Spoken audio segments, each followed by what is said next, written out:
विद्युत अपघटनीय विलयनों की चालकता को प्रभावित करने वाले फैक्टर्स या कारक कौन से हैं। तो देखिए स्टूडेंट्स, सबसे प्रमुख कारक है जो हमने पिछले वीडियो में बताया था कि विद्युत अपघट्य की प्रकृति। हमारे पास जो इलेक्ट्रोलाइट है, विद्युत अपघट्य की प्रकृति, उसका नेचर कैसा है, मतलब पूर्ण रूप से आयनित हो रहा है या आंशिक रूप से आयनित हो रहा है, विद्युत अपघट्य की प्रकृति। तो प्रकृति का मतलब यह है कि हमारे पास जो विद्युत अपघट्य है वो प्रबल है या दुर्बल है। ठीक है, तो प्रकृति का मतलब प्रबल, स्ट्रांग की चालकता अधिक होगी, चालकता अधिक, जैसे NaCl, KCl। ठीक है, दुर्बल विद्युत अपघट्य, दुर्बल विद्युत अपघट्य की चालकता, दुर्बल मतलब दुर्बल विद्युत अपघट्य होगा, विद्युत अपघट्य नहीं लिखा हमने, चालकता कम होगी, जैसे H2SHCN तो ये दुर्बल विद्युत अपघट्य हैं, इनका आयनन कम होता है। जिनका आयनन कम होगा विलयन में, मतलब आयनों में कम मात्रा में टूटेंगे, तो उनकी चालकता कम होगी, जिसको उदाहरण के द्वारा समझ सकते हैं। जैसे हमारे पास ये NaCl है, तो NaCl बनाएगा Na+ और Cl-। तो अगर 1 मोल हमने डिजॉल्व किया तो हो सकता है ये 1 मोल में लगभग 0.9 मोल आयन में टूट जाए, 0.9 मोल। हो सकता है 0.1 मोल ही ना टूटे, 0.9 मोल तो डिजॉल्व हो ही जाएगा, आयनों में टूट जाएगा। लेकिन अगर हमने एसिटिक अम्ल को खोला है तो ये बनाएगा एसीटेट आयन, हाइड्रोजन आयन। लेकिन यहाँ पर क्या होगा, अगर 1 मोल घोला है तो हो सकता है यहाँ पर ये 0.01 मोल ही डिजॉल्व होगा, 0.01 मोल ही डिजॉल्व होगा। तो ये दोनों फ़र्क आता है कि ये स्ट्रांग हो गया, ये स्ट्रांग इलेक्ट्रोलाइट हो गया, और ये वीक इलेक्ट्रोलाइट हो गया। ये कैसा हो गया, वीक इलेक्ट्रोलाइट हो गया। ठीक है स्टूडेंट्स, तो ये हो गया विद्युत अपघट्य की प्रकृति। दूसरा है आयनों के विलयकीकरण पर। आयनों के विलयकीकरण,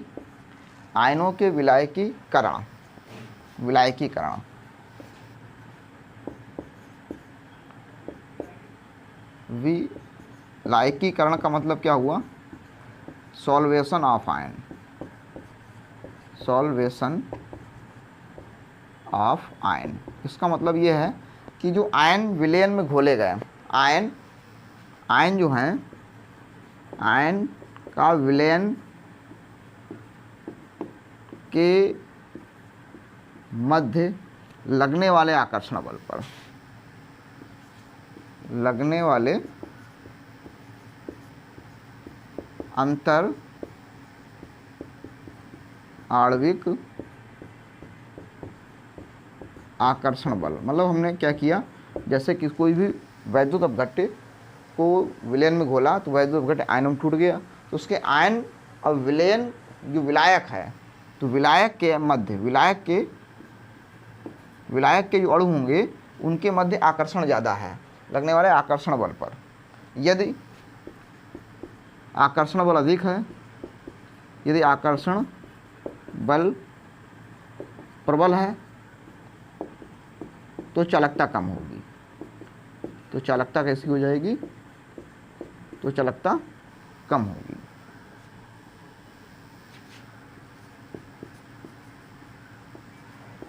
चालकता कम होगी। कुछ आया होगा समझ में कि आयनों का विलायकीकरण का मतलब है कि विद्युत अपघट्य को हमने किसी विलयन में घोला, ठीक है, विलायक में घोला, तो विलायक के अणु और आयन के अणुओं के मध्य इंटर मॉलिक्यूलर अट्रैक्शन लगा, अंतर आणविक आकर्षण बल लग रहा है। लेकिन यदि वो आकर्षण बल कैसा है, प्रबल है, यदि वो आकर्षण बल कैसा है, प्रबल आकर्षण बल है,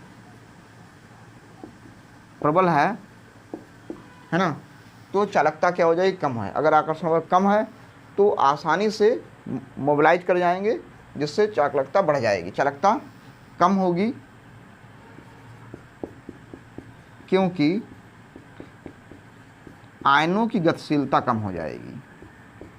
आयनों की मोबिलिटी मीन्स गतिशीलता कम हो जाएगी। अगर आकर्षण बल कम है, दुर्बल है, तो चालकता अधिक होगी क्योंकि आयनों की मोबिलिटी बढ़ जाएगी। सबसे महत्वपूर्ण कारक है। और तीसरा जो कारक होगा वो विलायक की प्रकृति व सायनता। विलायक की प्रकृति कैसी है व उसकी विस्कोसिटी कैसी है, सायनता, विस्कोसिटी। ठीक है, तो देखिए विलायक की प्रकृति मीन्स जैसे ध्रुवीय विलायक है, ध्रुवीय विलायक है, ध्रुवीय विलायक की चालकता अधिक होती है। चालकता कैसी होती है, अधिक होती है। कंडक्टिविटी ध्रुवीय विलायक की ज़्यादा होगी, चालकता अधिक होगी, है ना, तो ध्रुवीय विलायक होगी। अब सायनता क्या है, सायनता डायरेक्टली प्रोपोर्शनल टू होती है सांद्रता। अगर सांद्रता ज़्यादा है मीन्स विलयन गाढ़ा है तो सायनता ज़्यादा होगी। सायनता ज़्यादा होगी तो अणु पास पास होंगे, अगर अणु पास पास होंगे तो उनके बीच टक्करें होंगी, टक्करें ज़्यादा होंगी तो चालकता कम हो जाएगी। मीन्स अगर कह सकते हैं कि अगर विलयन गाढ़ा है मीन्स श्यान विलयन है, गाढ़ा विलयन है मीन्स सांद्रता ज़्यादा है, तो उसके जो धनायन ऋणायन होंगे बहुत पास पास होंगे, तो जो उसमें धारा का प्रवाह होगा तो धनायन ऋणायन जब पास पास होंगे टक्कर होने की संभावना ज़्यादा होगी और उस स्थिति में चालकता कम होगी। सांद्रता अधिक होने पर सांद्रता अतः अधिक सायनता पर विस्कोसिटी, सायनता पर क्या होगा, अधिक सांद्रता पर धन व ऋण आयन की टक्कर अधिक होने से चालकता कम होगी, लेकिन ताप व्युत्क्रमानुपाती होता है सायनता के। अगर ताप बढ़ेगा अर्थात ताप वृद्धि से सायनता कम होगी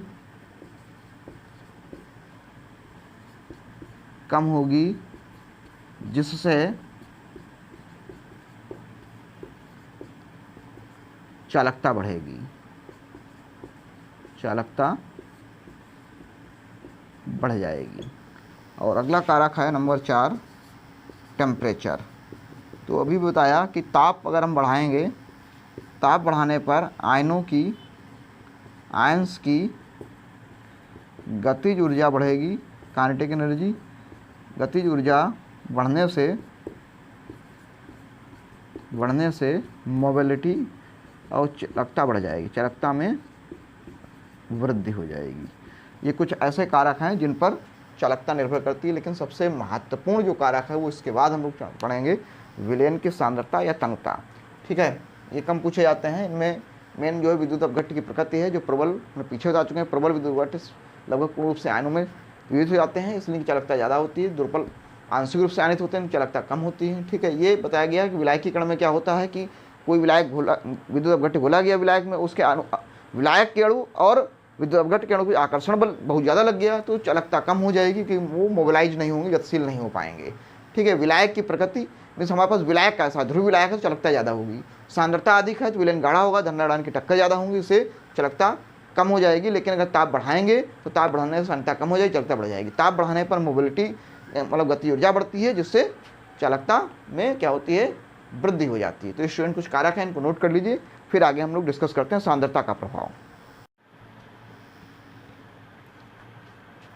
स्टूडेंट्स अभी हम लोग डिस्कस कर रहे थे कि चालकता को प्रभावित करने वाले कारक, उसी के अंतर्गत हम लोग डिस्कस करेंगे सांद्रता चालकता और मोलर चालकता को किस प्रकार से परिवर्तित करती है या किस प्रकार से प्रभावित करती है, इसके बारे में हम लोग डिस्कस करेंगे। ठीक है, सांद्रता के साथ चालकता और मोलर चालकता में परिवर्तन। तो देखा गया है कि पहले हम देखेंगे चालकता को किस प्रकार से प्रभावित करती है सांद्रता। तो देखिए, चालकता का मतलब ये है कि जैसे हमारे पास ये एक 1 लीटर विलयन है, ठीक है। अब इस 1 लीटर विलयन में 10,000 आयन हैं। कितने आयन हैं? 10,000, ठीक है।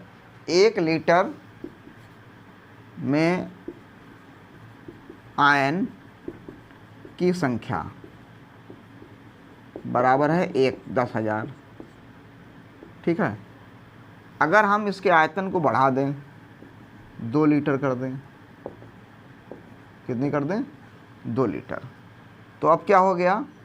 अब हो गया 2 लीटर में आयनों की संख्या हो गई, आयन की संख्या कितनी हो गई? आयन की संख्या हो गई 2 लीटर में अब 10,000। तो 1 लीटर में आयन की जो संख्या होगी वो क्या होगी? देखो, आयन की जो संख्या होगी वो 10,000 बटे 2 मतलब 5,000 आयन बच गए। अब और हम आयतन बढ़ा दें, मान लिया हमने इस कंटेनर का आयतन और बढ़ा दिया और हमने कर दिया 3 लीटर। विद्युत अपघट्ट की मात्रा नहीं बदल रही है। अब 3 लीटर में, चूँकि 3 लीटर में आयन की संख्या कितनी है? आयन की संख्या है 10,000, इसलिए 1 लीटर में आयन की संख्या हो जाएगी 10,000 बटे 3 करेंगे तो लगभग 3,333 के आसपास आएगा, 3,333.33 के अप्रॉक्स में आएगा। तो क्या हुआ? जैसे जैसे विलयन का आयतन बढ़ रहा है, आयतन बढ़ने का मतलब विलयन की सांद्रता घट रही है, और सांद्रता घट रही है तो उपलब्ध आयनों की संख्या घट रही है, उपलब्ध आयनों की संख्या घट रही है, मीन्स चालकता घट रही है। तो सबसे पहले हम लिख लेते हैं चालकता के बारे में। चालकता, नंबर 1 चालकता। सांद्रता कम करने पर या तनुता बढ़ाने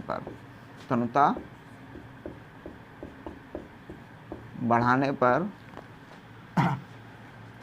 प्रति लीटर विलयन में उपलब्ध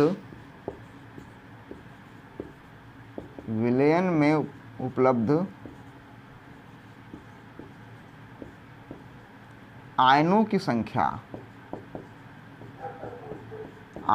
संख्या हमने एग्जाम्पल के लिए बताया कि प्रति लीटर विलयन। देखो, जैसे हमने आयतन 2 लीटर किया तो प्रति लीटर में 5,000 आयन होते हैं। आयतन 3 लीटर किया तो प्रति लीटर में आयन 3,333 हो गए। मतलब हम क्या करें, अगर सांद्रता कम कर रहे हैं या तन्यता बढ़ा रहे हैं तो प्रति लीटर विलयन में उपलब्ध आयनों की संख्या कम होने से क्या होगा? कम होने से चालकता का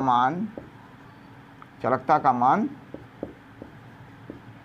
घटता है। ये बिल्कुल दिमाग में बैठा लिए कि अगर सांद्रता घटेगी तो सांद्रता कम होने का मतलब है कि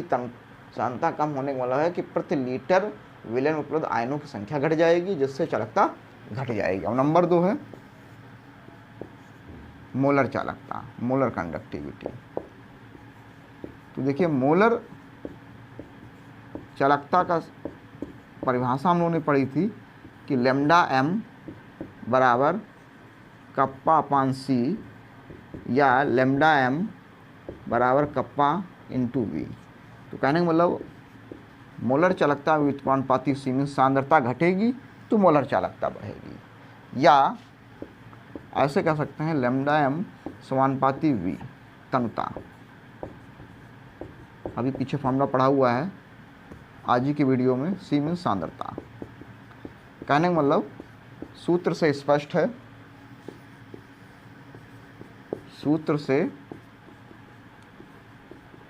है कि सांद्रता घटने या तनुता बढ़ने के साथ मोलर चालकता